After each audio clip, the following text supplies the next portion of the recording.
خوتي وخواتاتي، السلام عليكم. نتمنى تكونوا بخير ورزقكم ربي الفضل والتيسير والرزق الكتير. مرحبا بكم معنا في قصة جديدة. قصة اليوم قصة خطيرة، غتسمعوا فيها شي حوايج اللي ما عمركم سمعتوها. القضية ديال اليوم غتبدا من مدينة قنيطرة مع واحد السيد اللي سميتو أيوب، في العمر ديالو 32 سنة، والخدمة ديالو عسكري في مدينة قنيطرة. أيوب الأصل ديالو من نواحي ديال مدينة وازح جبلي، دوك الناس اللي وسيم والبشره ديالو بيضاء بحال القاوري. خدا البكالوريا ديالو تما ودخل العسكر. ايوب ملي كان صغير معروف بالتخرويض والتحرميات والنصب والاحتيال، اللي بان قدامه كيشلطو، اللي تلاقاه كينصب عليه، ديما مدبر على راسو، ديما الصرف في جيبو، وجهه قاصح بحال الحجر وما كيحشم من حتى شي واحد، اللي كذوب والصناطح. المهم هاد الطريقه كانت مسلكه في حياته كامله، مدبر ديما على الصرف وديما عنده مداخل كثيره، وزيد على هاد المداخل ديال التجغيمات وديال النصب كان كيتخلص الماندا ديالو كعسكري.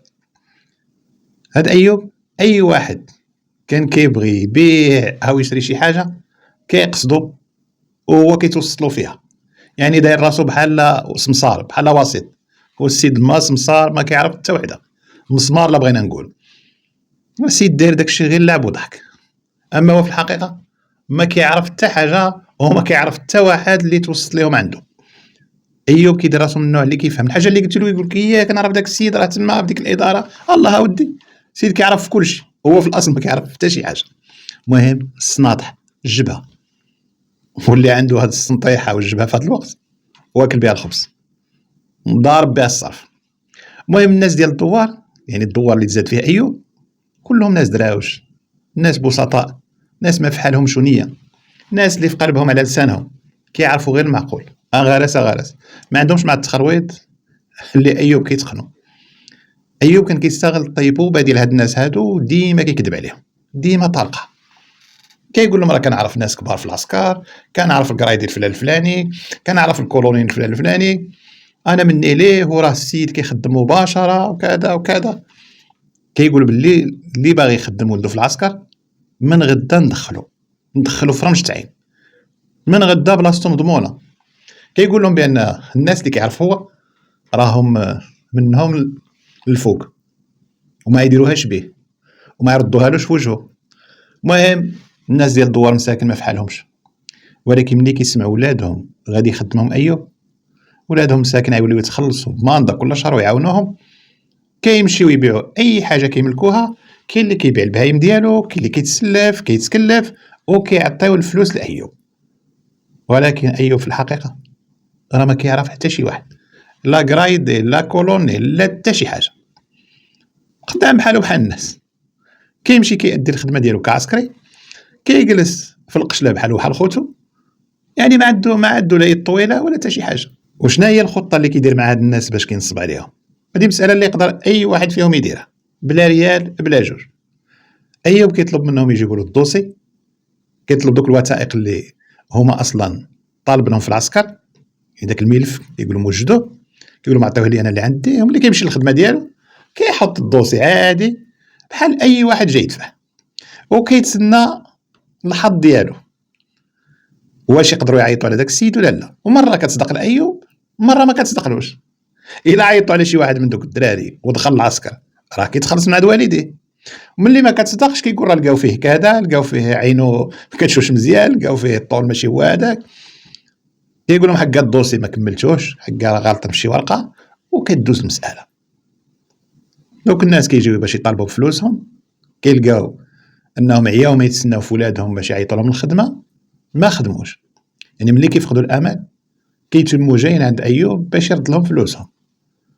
طبيعه الحال ايوب كان كيكون خسر كلشي، ما يقدر يرد لهم والو، حيت فلوس كثيره هو اللي وصلاتو كيهلكها، كيعقلش عليهم. ديك الساعه كياو ما يخمموا شنو يديروا، يديكلاريو به، وراه ما كيتحسبوا انهم عاطيه رشوه، يعني حتى هما راه مارس الفساد، ممكن يمشيو حتى هما فيها معاه، حتى هما ياخذوا العقوبه ديالهم. ايوب واش كان يدير فاش كان كياخذ ديك فلوس كيجمعها، بقى كيجمع حتى خدا واحد البارتما في قنيطره وخلصها كاش، ما دار لا كريدي لا سلف لا حتى شي حاجه. شوف بحال اللي خلصوها له الناس من دوك الفلوس اللي كان كينصب عليهم بها، حيت واحد عسكري يلاه في عمره 32 عام ما كنظنش من مانتو يقدر يجمع المبلغ ديال البارتما بلا كريدي بلا والو. ايوب بقى مستمر في هذا النصب والاحتيال ديالو. مور ما دار الدار شرا طوموبيل جديده، طوموبيل اللي ما عمرها تستعملت، حتى هي خلصها كاش في البلاصه. هاد الفلوس كامله كان كيدخلها من الناس اللي كيكذب عليهم، مستغل دوك الناس اللي الوضعيه ديالهم صعيبه، وكل واحد شحال كان كيقول له يعطيه، مره 4 مره 6 مره 2 مره 3، وانت طالع على حساب كل واحد شحال يقدر يخلص. وهاد الضحايا ديالو من النيه ديالهم مساكن كان كيسحب لهم باللي الا عطاو كثر ولادهم غيدخلوا دغيا للخدمه او غيدخلوا لمنصب كبار. يعني هاد ولادو غيعيطوا لهم بعدا في وقت قصير وغيدخلوا في مناصب كبار، واللي كينصب عليهم الدوار ديالو النيت، وحتى من الدواوير اللي قريبه لدوارهم. السيد ولا معروف، واحد كيقولها لواحد، حتى ولاو الناس كيجيو عندهم مناطق كثيره. السيد وسع الدائره ديال النصب ديالو ودخل فلوس صحيحه، فلوس كثيره، الحاله الماديه ديالو تحسنت بزاف. ايوب بنى لوالديه واحد الدار كبيره في الدوار، احسن دار كاينه تما. كلشي ولا كيهضر غير على ايوب اللي منو الكولونيل. البنات كاملين ديال الدوار ولاو كيتمناو يتزوجوا بايوب. يعني البنت مابقاش كتمنى يجي يخطبها بيلوط، ولا كيتمنى يجي يخطبها ايوب. السيد كان مهلي في راسو عاطي اللعين، ولكن في ديك الوقيته ما كانش كيفكر في الزواج. السيد ملهي مع النصب، عاطيها غير النصب والاحتيال، وخسر الفلوس ديال عباد الله. ما كان كيفكر في حتى شي حاجه، لا حبس في الدنيا ولا عواقب في الاخره. ولكن ملي والديه كثروا عليه الهضره وقالوا له خصنا نزوجوك شي بنت من الدوار، السيد قبل، قال ما فيها باس، اصلا ما عنده ما يخسر، اصلا هو ما غاديش يديها مع القنيطره. هو تما خاصو يبقى على راحته ويدير داكشي اللي باغي، خاصو يبقى تما كيدير اللي بغا بلا ما يحس به حتى شي واحد. وفعلا ايوب زوج بواحد البنت من الدوار، تزوجها وسكنها مع والديه، وقال لها باللي الدار اللي عنده في قنيطره راه كيكريها وكيعاون بها.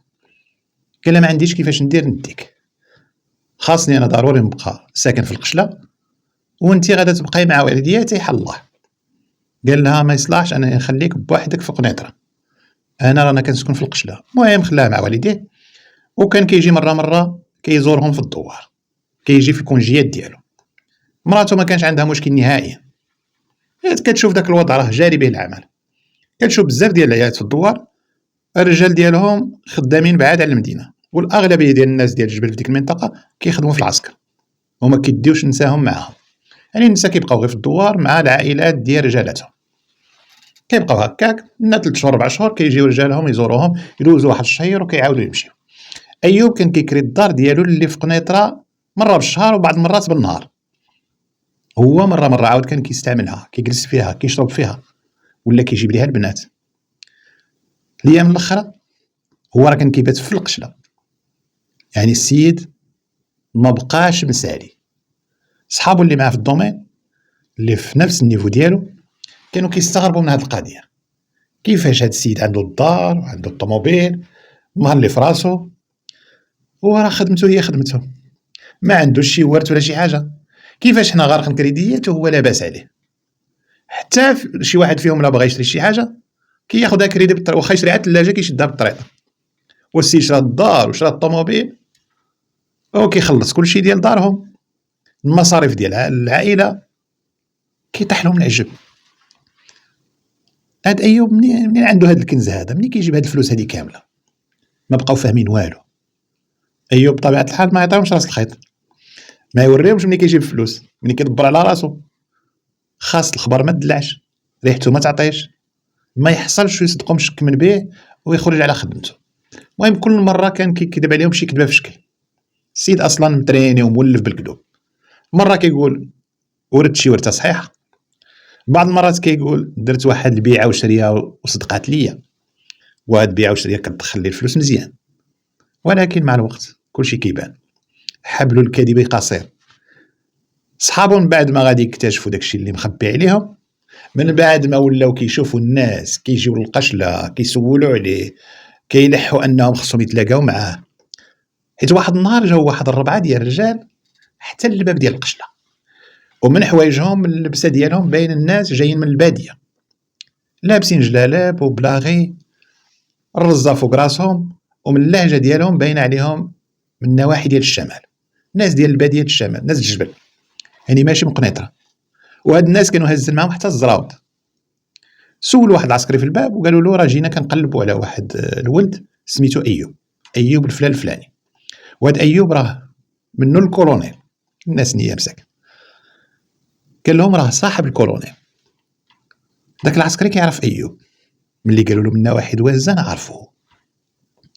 قال لهم العسكري ايوب دابا راه خدام وما نقدرش نعيط لكم عليه، ولكن الا كاين فاش نعاونكم مرحبا انا موجود. وماش قالوا له؟ قالوا له شوف حنا جينا كنقلبوا على ايوب وحنا من الدوار فلان الفلاني اللي قريب للدوار. منين هو؟ منين الاصل ديالو؟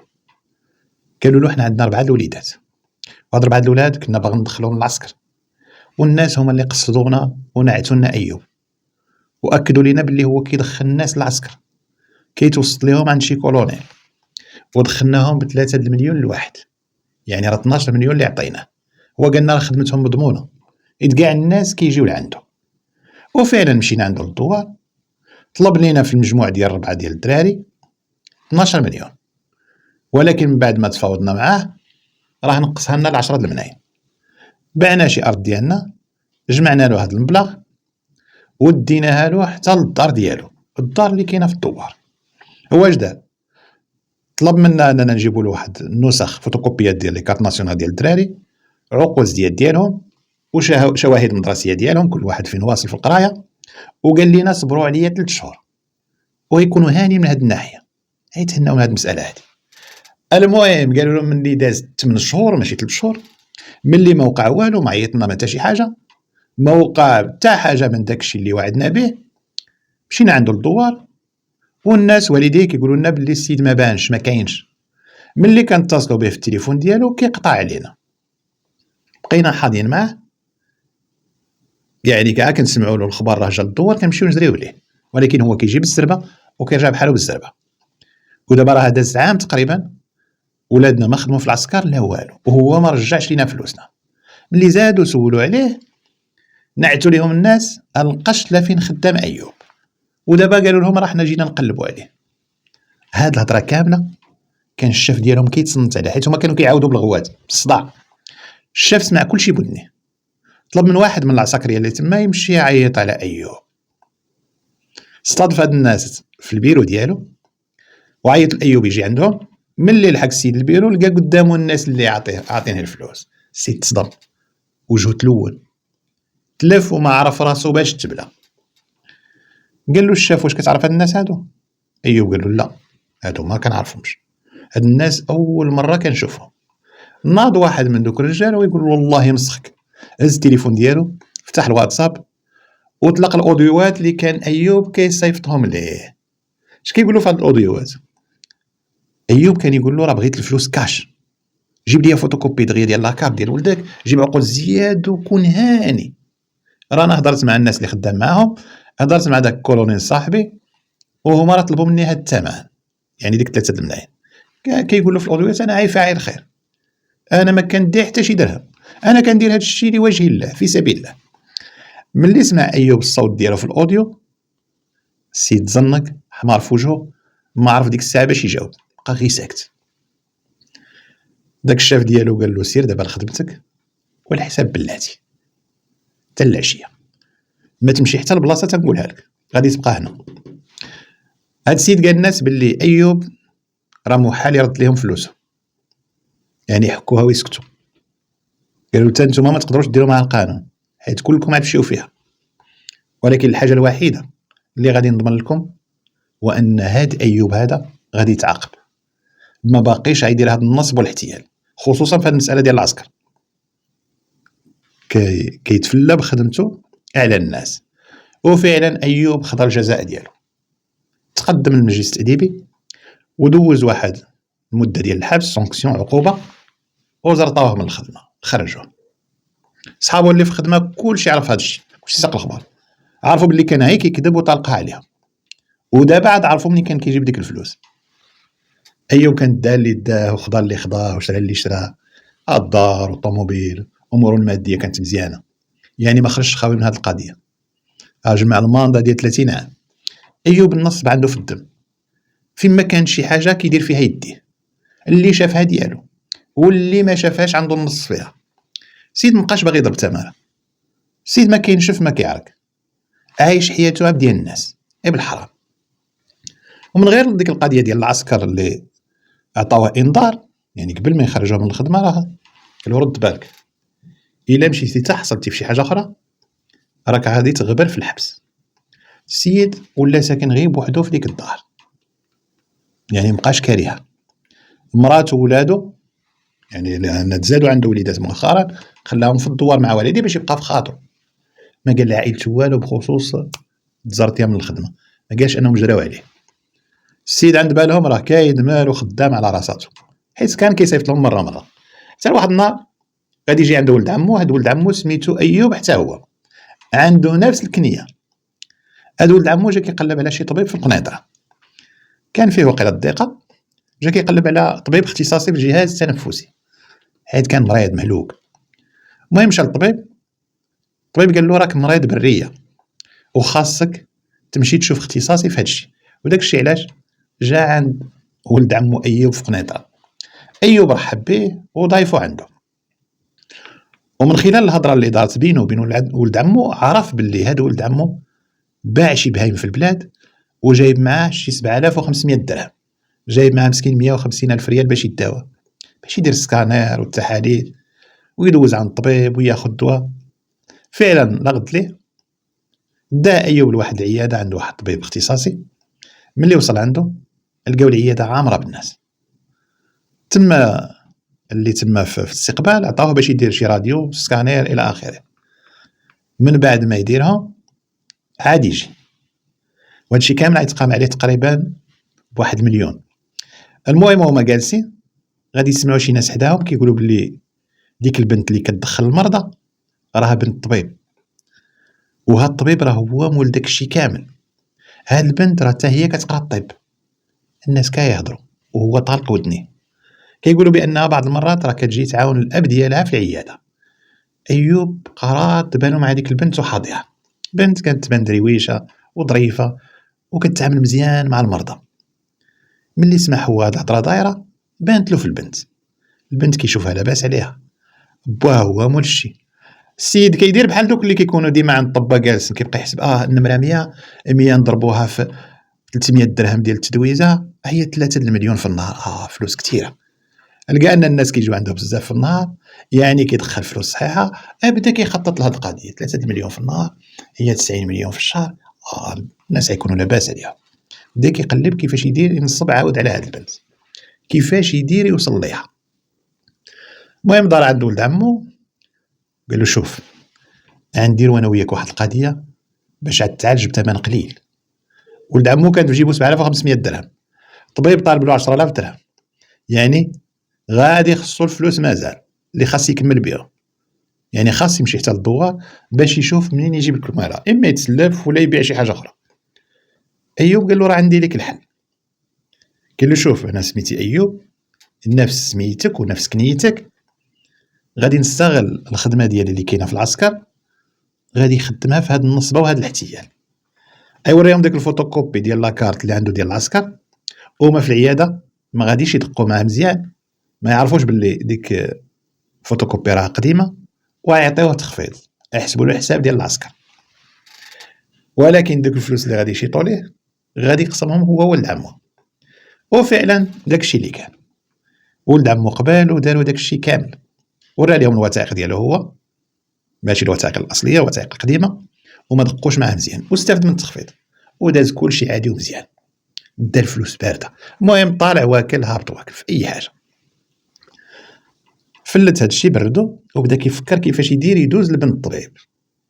بقى حاضي مع البنت، بقى حاضيها بعينو متبعها حتى شافها خرجات.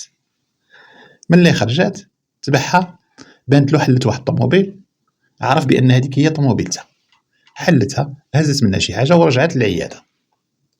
ديك الساعه خرج وبقى كيفكر، كيقول كي عندي نهضر معاه، كي عندي نوصل ليه. شنو دار؟ واش عيطي عليه؟ مشى للطوموبيل ديالو وحطها مور الطوموبيل ديال بنت الطبيب بحال راه قاصها، بحال لصق فيها. من بعد جا العياده، جا لقاعه الانتظار، كيقول لهم الشرفه ديال من واحد الطوموبيل، ها النوع ديالها كذا كذا، ماتريكول ديالها كذا كذا، رانا حكا بغيت نبلاصي طوموبيلتي وراقصتها شويه من اللور. سمعتو بنت الطبيب، خرجت كتجري الطوموبيل ديالي الطوموبيل ديالي، مشات باعها هو. قالت له هاد الطوموبيل اللي قصتي راه ديالي، ياك ما تخسرت لها شي بلاصه، ياك ما تهرست لها الضو، ياك ما كذا. المهم دارت مور الطوموبيل وبقات كتقلب وكتشوف. قالت الطوموبيل ما فيها حتى شي حاجه. قالت له ماشي مشكل الدنيا هانيه، واخا تقاصت ما طرا باس. قال لها ايوب شوفي، الا بغيتي ديروا الاجراءات نديروهم، ولكن هي كتقول لا هانيه ما وقع حتى شي حاجه، هي بحال تلغطت شويه في داك البارشوك ما كاين حتى حاجه.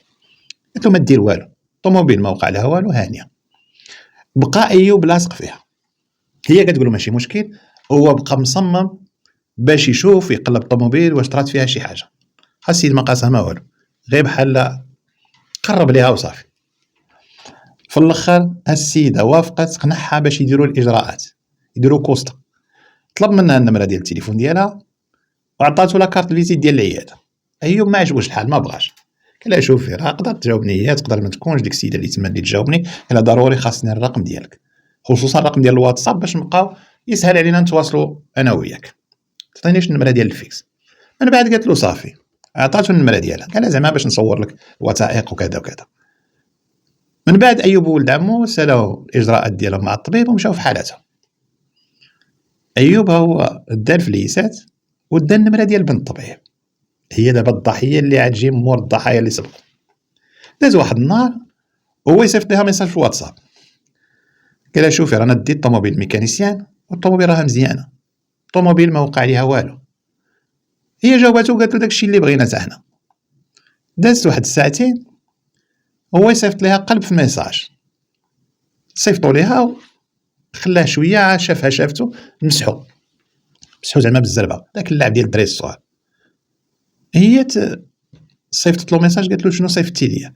قال لها والو، راه صيفط لك واحد الميساج بالغلط وصافي. من بعد بقى كلمه مني كلمه منك، زعما وقال لها راك عجبتيني، وداك القلب اللي صيفطته لك قبيله راه مقصود. صراحه راه ملي شفتك دخلتي ليا لخاطري، وراه بغيت نتعرف عليك اكثر واكثر. المهم دخلها بالهضره والكلام المعسول، وهذا الشيء راه حرفته. السيده ولات كتهضر معاه، تعرفت عليه، قالت لي بان الاسم ديالها هو فاطمه الزهراء.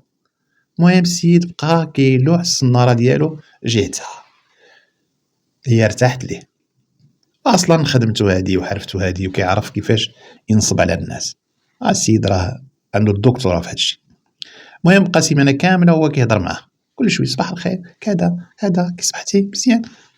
بقى هكاك تودد ليها حتى طلب واحد النهار انه يشوفها ويتلاقى بها شي قهوه، يجلسوا يرتاحوا يهضروا مع بعضياتهم ويتعارفوا. فاطمه الزهراء وافقت، حتى هي بغات تعرف عليه. مشات لديك القهوه، لقات ايوب جاي لابس داك الشي كلاس، هاز بوكي ديال الورد، كيهضر معها زوين، عاطيها تقول السيد تركي، حطها وداك الشي تقول تركي. هي حشمانه مزنكه حنيكتها حمر، هي من قبل راه ما عمر شي حد ما دار لها الاعتبار وهاد القيمه. يعني ايوب هو الاول. السيده بحال كانت ثقتها بنفسها مهزوزه، بان لها بان هاد السيد هو اللي كان باغيها، وهو اللي كان يعني كيموت عليها. بنت كانت ماشي اجتماعيه، ما عندهاش تجارب في الحياه، ما كتعارفش مع الناس بزاف، ما دايزاش عليها هاد الخرايب الدنيا.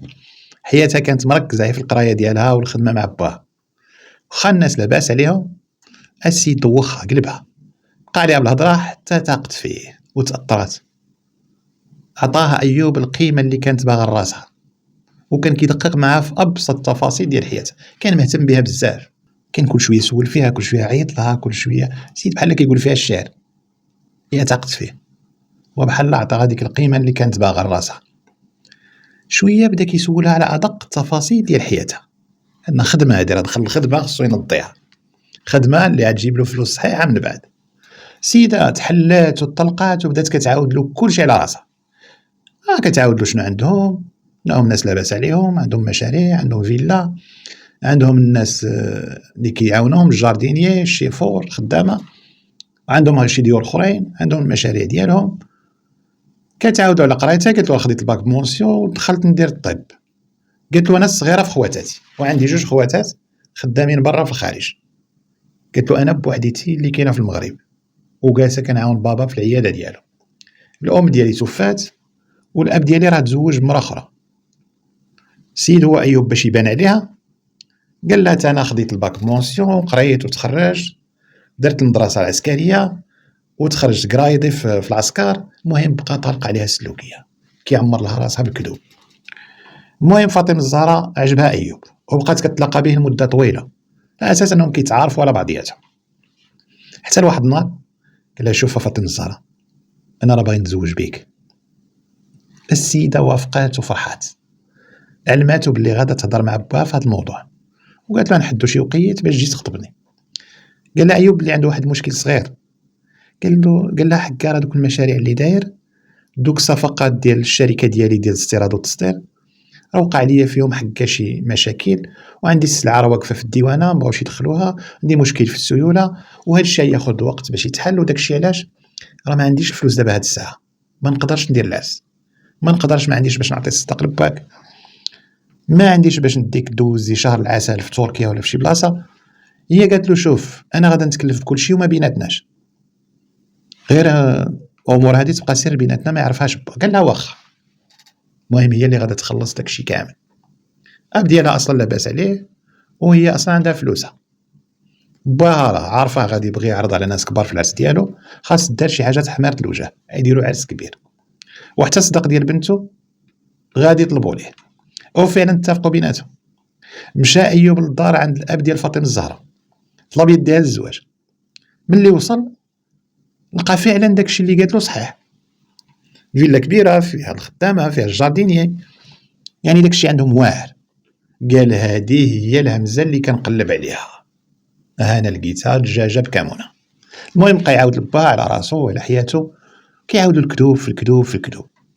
حق انا قريت مزيان ودخلت العسكر، درت مدرسه عسكريه، دخلت قرايتي، وداكشي عندهم ما عجبنيش، خرجت منه ودرت المشاريع ديالي. باها كان واعي وعارف اش كيدير، كيعرف الناس بزاف، وعارف حتى القشله اللي كان خدام فيها ايوب، كيعرف حتى الكولوني ديالها. سيد راه كان كيعرفو صاحبو.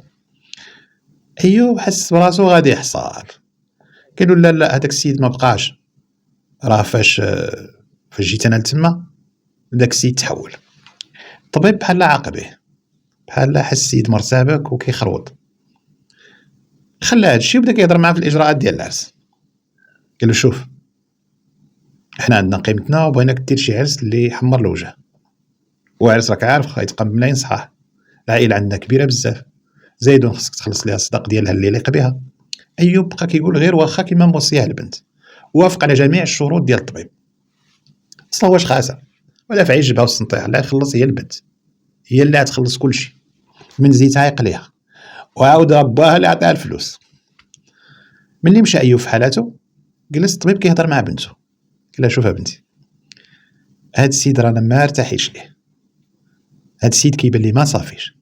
هي بدات كتبكي وكتغوت وكتنكر، نتوما ما كتبغيوليش الخير، هذا اول واحد بغاني وبغيته في حياتي، غتخليوه يمشي حتى هو. الاب ملي شاف بنته بديك الحلقه، خصوصا انها عندها مرت باها، هي شاكه وهو شاك، با قال الله يسخر لك على الله، ونتمنى انك ما تندميش من بعد، انا ما باغي لك بنتي على الخير، وما دام انت باغا تزوجي بهذا السيد وعاجبك الله يطلق به، حنا ما نتمناو لك غير الخير على الله.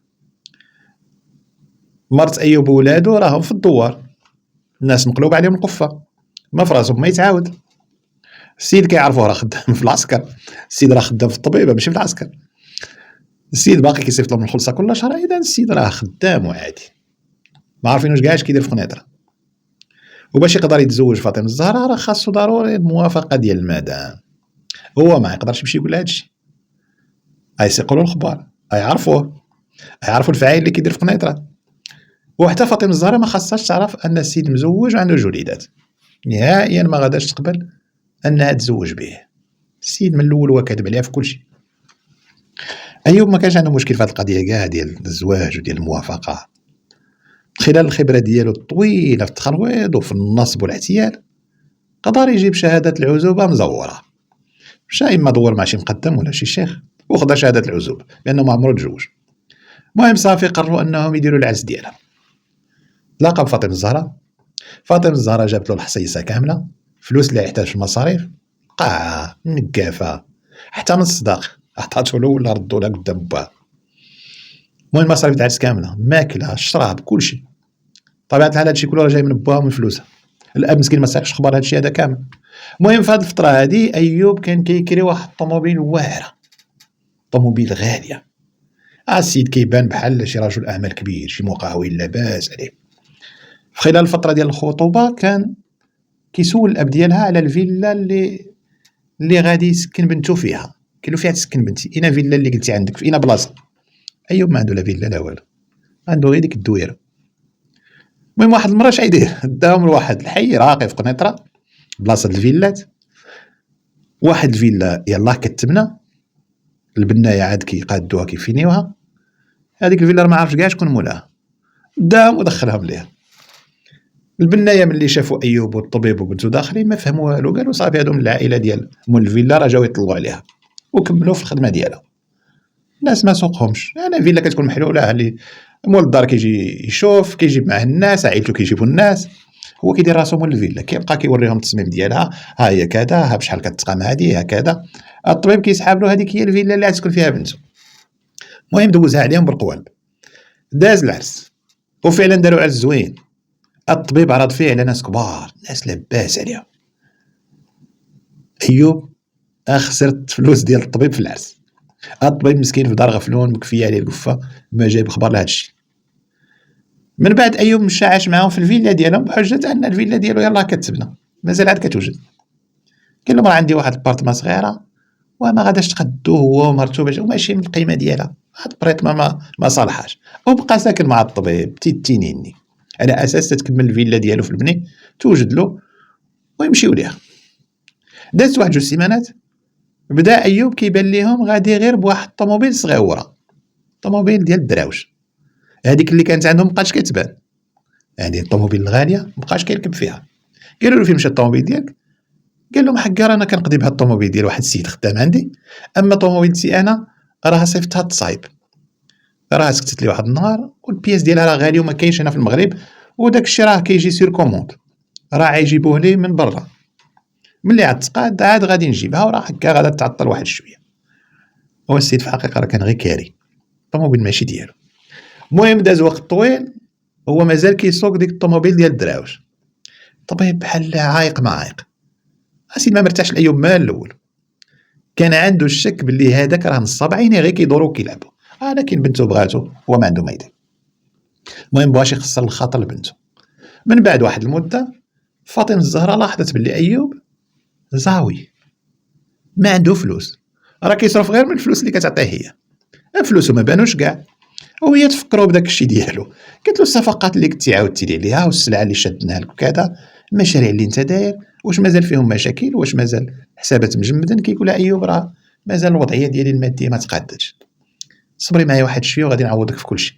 المهم ايوب في العرس ما كان معاه حتى واحد من عائلته، هو قال لعائله فاطمه الزهراء باللي السيد مقطوع من شجره بحال طايح من السماء، والديه ميتين هو يتيم، ما عنده لا عمام لا خوال لا خوت. المهم عمرو عليه في داك العرس غير صحابو، صحابو اللي من نفس الطينه، ما عرض على حتى شي واحد من العائله. صحابو عارفينه بانه مزوج، وعارفين حتى الفيلا فين ساكن هو، ولكن سترا حيت هاد صحابو النيت كان كيكري لهم ديك الدار ديالو بالنهار ملي كيبغيوها الاغراض ديالهم، نتوما عارفينش من غرض. المهم دازت مده وهو ساكن مع نسابو في الفيلا ديالو. الاب لاحظ بلي ايوب ما عنده لا خدمه لا ردمه لا والو، سيد كيقي العصر عنده غير ديك الخرشاشه ديال الطوموبيل اللي كيدور بها. ومن خلال العلاقات اللي عنده قلب عليه، عرف بلي هاد السيد عنده دويره في المدينه. هاد السيد كان خدام عسكري، دار شي زبله وخرجوه من الخدمه بسبب النصب والاحتيال ديالو على الناس. الطبيب ملي قالها لبنته بدات عاود كتبكي، بغيتو تخرجوا لي على زواجي كذا، كتكذبوا على السيد، وكيقول لها السيد راه نصب علينا، حنا عطيناه كل شيء. هي كيسحب لها بان بحال راه حاسدين على هذا الراجل، كتعرف حاجه واحده، وان هذا الشخص هو اللي بغاها وبغاتو، والدري راه محسون في وجهه، جبيلي نقيقي في وجهه، غتقول قاوري. السيده ما قدرتش تطلق منه، تعلق به بزاف، واخا عارفه ومتاكده بلي داكشي كامل اللي كان كيقول لها راه كذوب في كذوب، ولكن ما ساخياش به.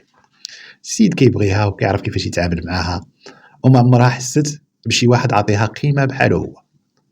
السيد مازال كيعاملها مزيان ما تبدلش عليها، اذا ما قدرش تسمح فيه واخا عارفه كيكذب اكذب وكيجيها حلو. الكذوب بنين عنده. ملي واجهته بالهضره دوخها بالكلام الزوين وكذا حتى السيده اقتنعت. باه غير جالس كيشوف هادشي اللي عطاه سيدي ربي في هاد البنت هادي. حتى لواحد النهار في الويكاند الطبيب هو وبنته جالسين كيفطروا في الجرده ديال الفيلا حتى كيدق عليهم شي واحد في الباب. ملي فتح داك العساس ديال الفيلا كيلقى واحد المراه وواحد الراجل كبار شويه في السن باين عليهم من الباديه بلديه، ومعاهم واحد المراه اخرى اللي صغيره شويه. ملي سولهم شكون هما وشنو بغيتو قالوا حنا الوالدين ديال ايوب، والسيده هذه اللي معانا هي مراته. ايوب راه عنده 2 وليدات راه خليناهم في الدوار. قالوا حنا الاصل ديالنا من واحد الدوار قريب لمدينه وزان، وراه جينا لعندو باش نشوفوه راه مده هادي ما باش. هما عرفوا العنوان ديال الفيلا من شي واحد من صحابو اللي كان اللي حضر معاه حتى العرس. المهم الطبيب وبنته بقاو غير حالين فمها ما فهموا والو. هما عارفين نصاب ولكن ما ظنوش ان السيد مزوج، ما عرفوش ان عنده الاولاد عنده عائله. ها العائله با امو اللي كان كيقول راه ماتوا. الطبيب قال للخدامه اللي عنده طلع تجمع لهاد اي حوايجو وترميهم لهم لا برا، وطلع عاود عنده تفيقهم الناس وتخرجوا عند عائلته. ملي فيقاتو هبط عند عائلته فالاول السيد راسو ما كيعرفهمش شكون نتوما، ولكن من بعد بدا كيحيي عليهم وكيغوت عليهم وكيعايرهم. علاش تبعنيت لهنا خرجتوا عليا خرجتوا على مستقبلي. داك هو المستقبل عنده هو النصب والاحتيال. يعني السيد النصب عنده راه هو المستقبل. المهم جرى على والديه من ديك الفيلا المسيخات. من بعد فاطمه الزهراء شافت راسها بانها تقول بات عيات ما تدوز له، ولكن الا هادي باش تعرفوا مزوج وعنده الاولاد ما تقدرش تستحملها. فعلا فاطمه الزهراء عيطت على الاساس وطلبت منه باش يخرجوا على برا وما عمرو يفتح ليه الباب ديال الفيلا. ايوب خرج من الفيلا ومشى للدار ديالو. السيد كان عارف بلي فاطمه الزهراء غادي عاد تسمح ليه، بلي ديك الانسانه الدرويشه من السهل انه يدخل عليها وينصب عليها عاود مره اخرى. رجع عاود كيتصل بها، رجع كيصيفط لها الميساجات كيرغبها، ولكن فاطمه الزهراء كانت صافي هاد المره مصممه انها تطلق منه. قالت له شوف الا بغيتي تطلق بخاطرك تبارك الله، ما بغيتيش غادي تطلق بزز منك. ايوب من بعد ما جرب معها جميع الطرق وجميع الحلول السيده ما بغاش تعتق معاه. قال لها شوفي اليوم في الليل غادي نصيفط لك واحد الفيديو في الواتساب وردي عليا شوفيه وردي عليا، وملي عاد تشوفيه راه ما غاداش تقدري تطلقي مني.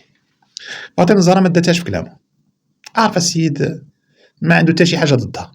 السيده كتمشى في السليم وما عندها حتى شي فيديو اللي ماشي هو هذاك. هي ما كدير حتى شي حاجه اللي غتخليها تخاف. في الليل فعلا صيفط لها واحد الفيديو في واتساب، فتحاتو كتلقى راسها مصوره في واحد الوضعيه خايبه معاه هو النيت مع راجلها وفي بيت النعاس ديالهم بحال اي راجل ومراته. السيد كان حاط التليفون في واحد الوضعيه مغطيه كامل ومخليه الكاميرا اللي كتبان ما عاقدش به، كان كيصور ومخبي التليفون بحال الكاميرا كاش. ملي صيفط لها الفيديو غير شافته بقات شويه هو يمسحو. السيده مازال ما استوعبت داكشي اللي شافت حتى كان مسحوه من عنده، يعني ما قدرش تحتفظ به. موراها صيفط لها ميساج كيهددها فيه، قال لها شوفي انا ما تزوجش بك حيت عجبتيني ولا بغيتك ولا، انا كيهموني غير فلوسك، كيهموني غير الاملاك اللي عندك، انا ما حاملك ما قابلك، بالعكس ما عمري ارتحيت معك.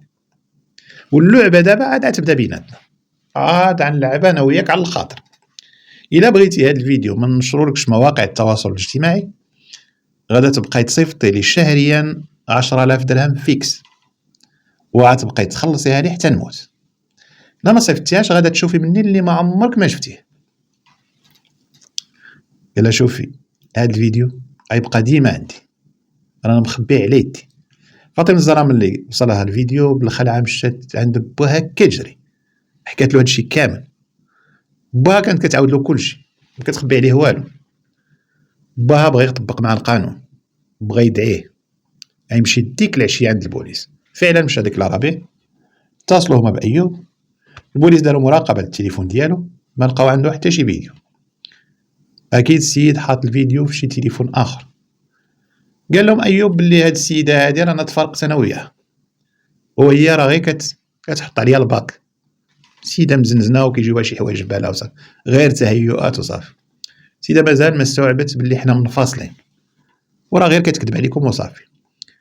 البوليس ديك الساعه قالوا للطبيب بلي حنا ما عندنا حتى شي دليل ملموس اللي غيخلينا نشدو ايوب. نهار تشوفوا الفيديو ولا يرسل الفيديو جيبوا لينا نشوفوه. قالوا شوف حنا المشاكل العائليه بين الراجل ومرته، الناس كيطلقوا بيناتهم، حنا ما عندنا فاش ندخلوا، ما عندنا ما نديروا ليك. المهم ايوب عاود صيفط ميساج فاطمه الزهراء، قال لها شوف الا ما صيفطتيش الفلوس غادي نشوهك بهذا الفيديو. الفيديو قال لها راه عندي وباقي نحتفظ به. السيد عطاها مهله سيمانه وبقى كيهدد فيها.